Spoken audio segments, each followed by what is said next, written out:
렉티오 5. 단점과 장점. 어떤 사람은 카메라 앞에서 자신의 얼굴을 오른쪽이 더 예쁘게 나온다며 그쪽으로 찍어달라고 요구합니다. 그 모습을 보며 저 사람은 어떻게 해야 자기 모습이 예쁘게 비치는지 알고 있구나 하고 생각합니다. 아마도 그는 그걸 알아내기 위해서 끊임없이 자신이 찍힌 사진이나 화면을 찾아보고 고민했을 겁니다. 그리고 그것은 요즘 같은 시대에 필요한 일이기도 합니다. 자기의 단점은 드러내지 않고 장점을 부각시키는 일 말입니다. 그러기 위해서는 우선 무엇이 나의 장점이고 단점인지 알아야 합니다. 여러분은 자신의 장점과 단점을 잘 알고 있나요? 알고 있다면 한 가지를 더 생각해 보세요. 10년 전의 자신과 비교해 보는 겁니다. 내가 생각하는 과거의 나와 현재의 나의 장단점은 같을 수도 있고 다를 수도 있을 겁니다. 데펙투스와 메리툼. 단점과 장점을 의미하는 라틴어입니다. 라틴어 명사 데펙투스는 부족하다, 떨어져 나가다를 의미하는 동사 데피치오에서 파생했습니다. 그리고 데피치오라는 동사는 데 파치오의 합성 동사입니다. 파치오는 라틴어에서 사용 빈도가 무척 높은 하다, 만들다 라는 뜻을 가진 동사로 영어의 make 동사와 같다고 이해하면 됩니다. 여기에 분리, 이탈, 하락을 나타내는 접두사 대가 붙어 주로 무언가가 결함이 있거나 부족한 것을 나타내기 위해 사용합니다. 가령 분별력이 없다거나 자격이 없음을 나타낼 때 씁니다. 영어에서 결함, 결점, 단점을 의미하는 단어인 디펙트는 바로 이 데펙투스에서 나온 것입니다. 반면 장점을 의미하는 라틴어 명사 메리툼은 무엇을 받을 만하다, 무엇을 할 자격, 가치가 있다를 의미하는 동사 메레오로부터 나왔습니다. 그런데 메리툼은 메레오라는 동사의 영향을 받아 장점이라는 뜻 외에도 가치라는 뜻을 가지고 있습니다. 이러한 라틴어의 영향 때문에 영어 메리트라는 단어도 사전을 찾아보면 1. 가치, 훌륭함, 2. 장점 등의 뜻을 가지고 있습니다. 또 하나 메리툼은 가치나 장점이라는 뜻 외에도 상벌, 공로, 덕분이라는 뜻을 가지고 있는데 그 기원은 중세 그리스도교에서 찾을 수 있습니다. 신과 인간의 관계에서 인간이 잘했다고 해서 신에게 그에 상응하는 보상을 요구할 자격은 없음을 나타내는데 그 단어를 사용했던 것입니다. 즉 인간이 스스로에 대해 공치사하며 신에게 뭘 해달라고 말할 수는 없다는 것이죠. 언어 감각이 있는 사람이라면 재빨리 알아차릴 수 있을 겁니다. 우리가 사용하는 영어의 명사는 라틴어 명사의 끄트머리에만 제거했다는 것을 말입니다. 가령 영어 단어의 메리트는 라틴어 명사 메리툼에서 우물, 디펙트는 라틴어 명사 디펙투스에서 우스라는 의미를 제거한 것이죠. 물론 어떤 경우는 영어의 철자와 라틴어의 철자가 완전히 다른 경우도 있습니다. 가령 work라는 명사는 라틴어 오푸스와 철자가 완전히 다르지만 그 의미는 전반적으로 비슷합니다. 다음의 표를 보면 영어 명사 work는 철자는 다르지만 라틴어 명사 오푸스에서 그 의미를 대다수 차용했다는 걸 알 수 있습니다. 이뿐만 아니라 많은 어휘들이 라틴어의 뜻을 가져다 쓰고 있는데요. 그 덕분에 라틴어를 알고 나면 그 어떤 유럽어를 배우게 되더라도 크게 긴장하지 않을 수 있습니다. 실제로 라틴어는 다른 유럽어를 배우는데 유익한 도구가 될 뿐 아니라 명상적 사고를 하는 데에도 도움을 줍니다. 데펙투스와 메리툼이라는 단어에 대해 학생들에게 어원적으로 설명하고 나면 이 단어를 통해 유추해 볼 수 있는 것들을 함께 생각해 봅니다. 우리는 다른 사람을 관찰하듯이 자기 자신을 끊임없이 관찰합니다. 다만 그것을 인지하거나 못하거나 인정하지 못할 뿐이죠. 특히 자신의 단점에 대해서는 더 모르는 척합니다. 자신의 약점과 맞서는 것은 큰 용기가 필요한 일이기 때문입니다. 그래서 자기의 약점이나 단점과 직면했을 때 시선을 돌려 자신의 환경에 대해 불평해요. 특히 부모님에 대해 불만을 가지고 불평하는 것은 가장 하기 쉬운 선택입니다. 양심상 결코 마음이 편한 일은 아니지만 자기 자신을 비난하는 것보다는 덜 아픈 일이죠. 그래서 우리는 항상 스스로에 대해 실망할 수밖에 없는 선택을 습관적으로 하고 있는지도 모릅니다. 하지만 조금만 더 생각해보면 단점에 대해 다른 시각을 가질 수 있어요. 우리가 스스로의 단점이라고 생각하는 것이 단점이 아닐 수도 있다는 말입니다. 반대로 장점이 단점이 될 수도 있고요. 저의 경우를 예로 들어보면 저는 몸이 약한 편이라 시험 기간이라고 해서 공부를 몰아서 할 수 없었습니다. 그래서 매일 시간을 쪼개 규칙적으로 공부하는 습관을 가지려고 노력했어요. 몸이 약한 단점이 공부를 규칙적으로 하는 장점이 된 셈이죠.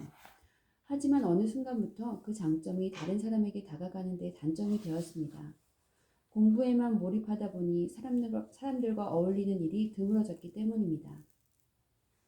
지금도 저는 여전히 누군가와 개인적으로 대화를 하고 서로를 알아가고 그러면서 친분을 쌓는 일에 서투릅니다.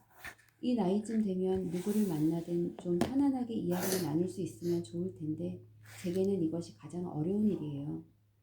간혹 제 강의를 듣고 저와 이야기를 좀 더 나누고 싶다며 찾아오는 분들이 있지만 저는 그런 상황에 처하면 긴장하고 부담을 느낍니다. 마이크를 잡고 강의하는 일은 몇 시간이라도 할 수 있지만 개인적으로 나누는 사소한 대화는 지금도 여전히 어렵습니다. 청년 시절에 건강도 변변치 못한 가운데 긴 시간을 공부에만 매달리다 보니 일상에서 누군가와 만나 친분을 이어가고 서로의 마음을 나누는 관계 맺기의 경험이 드물었던 탓입니다. 이 부분이 저의 오랜 데펙투스라는 점을 잘 알고 있습니다. 포스트ความ나베 플루멘 트란시트 나비스 렐링쿠엔타 에스트 인 플루미네. 강을 건너고 나면 배는 강에 두고 가야 한다. 이미 강을 건너 쓸모없어진 배를 아깝다고 지고 간다면 얼마나 거추장스럽겠습니까? 본래의 장점이었던 것도 단점이 되어 짐이 되었다면 과감히 버려야 하는지도 모릅니다. 저는 어려움이 닥치고 나서야 한때의 장점이 거꾸로 저를 올가매는 단점이 되어 있다는 걸 알았습니다. 물론 자신의 장점과 단점을 찾는 것은 매우 어려운 작업입니다. 쉽게 알 수도 없지만 섣부르게 이것은 내 장점이다, 단점이다 라고 규정해서도 안 될 일입니다. 자기 자신에 대한 깊은 성찰이 있어야 하고 또 환경에 대한 태도를 어떻게 바꿔야 하는지 끊임없이 스스로에게 질문해야 합니다. 제 이야기를 좀 더 하자면 저는 중고등학교 시절 제가 처한 환경을 탓하며 쉽게 부모님을 원망하고 화를 잘 내던 아이였습니다. 가장 하기 쉬운 선택을 한 것이죠. 하지만 어느 순간 부모님을 탓하는 것처럼 쉬운 선택으로는 그 어느 것 하나도 바꾸지 못한다는 사실을 깨달았습니다. 태도를 바꾸는 것은 힘들지만 일단 제 태도가 변하면 저를 둘러싼 환경을 바꿀 수는 없어도 나의 단점을 장점으로 극복할 수 있다는 것을 알게 됐습니다. 사회는 어느 세대이든 답을 요구합니다. 20대는 어때야 하고 30대는 40대는 어때야 한다고들 이야기합니다. 공자도 이야기했죠. 30세는 일입, 책임지는 나이이고 40세는 불혹, 흔들리지 않는다고 했습니다. 하지만 어디 그런가요? 어느 세대든 다 끊임없이 흔들립니다. 책임지는 것은 어느 나이든 다 어렵습니다. 지천명, 하늘의 뜻을 알아야 할 50세에도 여전히 세상 이치를 모르는 사람들이 많고 60세는 이순이라 하여 남의 이야기를 잘 듣고 공감한다는데 어디 그렇습니까?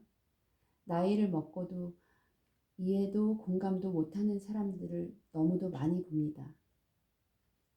사회가 요구하는 답이 맞다고 하기에는 세상은 급변하고 갈수록 그 속도를 따라가기가 어렵습니다. 어제의 답이 오늘은 답이 아니게 되고 오늘은 답이 아닌 것도 내일은 답이 될 수 있는 때입니다. 마찬가지로 어제의 메리툼이 오늘의 데펙투스가 되고 오늘의 데펙투스가 내일의 메리툼이 되기도 합니다. 어느 장단에 맞춰야 할지 알 수가 없죠. 우리는 무엇 하나 명확히 답을 할 수도 없고 그래서도 안 되는 시대를 살고 있습니다. 그 속에서 스스로를 살피며 앞으로 나아가야 합니다. 그러므로 중요한 것은 무엇이 메리툼이고 데펙투스인가 하는 것이 아닙니다. 어떤 환경에서든지 성찰을 통해 자신의 가능성을 발견하고 거기에서 격가지를 뻗어나가야 한다는 것이죠. 내 안의 땅을 단단히 다지고 뿌리를 잘 내리고 나면 가지가 있는 것은 언제든 자라기 마련입니다. 나무는 끝이 시작이다. 언제나 끝에서 시작한다. 실뿌리에서 잔가지 우둔지, 새순에서 꽃, 열매 이르기까지 나무는 전부 끝이 시작이다. 지금 여기가 맨 끝이다. 나무, 땅, 물, 바람, 햇빛도 저마다 모두 맨 끝이어서 맨 앞이다. 기억, 그리움, 고독, 절망, 눈물, 분노도 꿈, 희망, 공감, 연대, 연민, 연대, 사랑도 역사, 시대, 문명, 진화, 지구, 우주도 지금 여기가 맨 앞이다. 지금 여기 내가 정면이다. 이문재 시인의 지금 여기가 맨 앞 중에서 여러분의 메리트는 무엇입니까? 데펙투스는요. 강을 건넜음에도 놔두지 못하고 계속 지고 가는 메리툼 아닌 메리툼은 무엇인가요? 강을 건너서도 강가에 두고 오지 못한 배를 나는 왜 계속 지고 가는 걸까요? 삶이란 끊임없이 내 안의 메리툼과 데펙투스를 묻고 선택하는 과정이 아닐까 합니다. 저는 오늘 이 순간에도 묻고 답하는 중입니다. 여러분도 스스로 들여다보고 묻고 답을 찾아보기 바랍니다.